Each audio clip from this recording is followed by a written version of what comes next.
कोई भी अन्य वरिष्ठ अधिकारी या जनप्रतिनिधि ये नहीं मानता था कि इसका नाम जलालुद्दीन है, वो मानते थे छांगुर बाबा है। तो जब गिरफ्तारी भी हुई तो मीडिया में यह छांगुर बाबा धर्मांतरण करते हुए गिरफ्तार।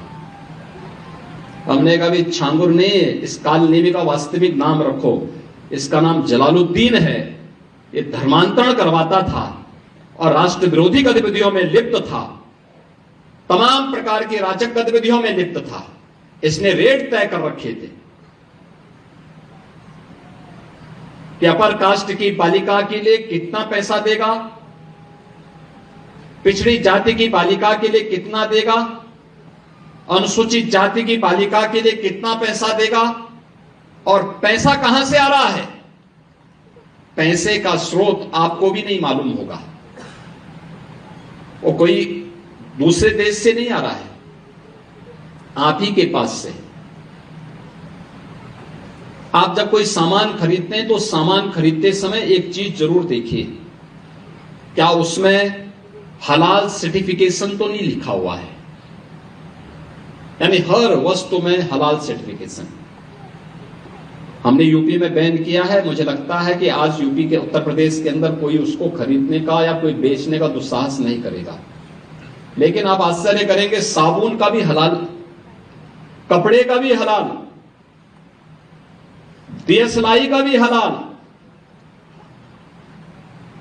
मैं भौचक था, एक अधिकारी बोला साहब इसमें, मैंने कहा भी देखो नहीं नहीं नहीं, एक षड्यंत्र है भाई।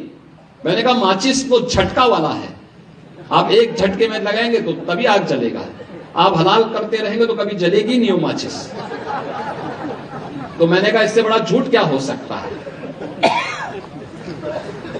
आप सोचो, और हमने जब कार्रवाई प्रारंभ की, 25,000 करोड़ रुपए देश के अंदर हलाल सर्टिफिकेशन से होता है, और भारत सरकार की या राज्य सरकार की किसी भी एजेंसी ने उन्हें मान्यता नहीं दी है।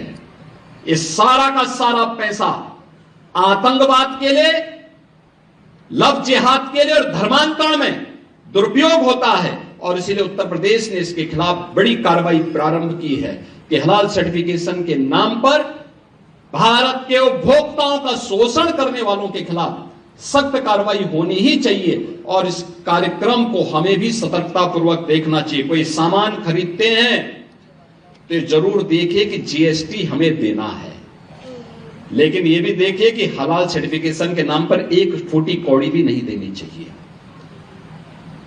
क्योंकि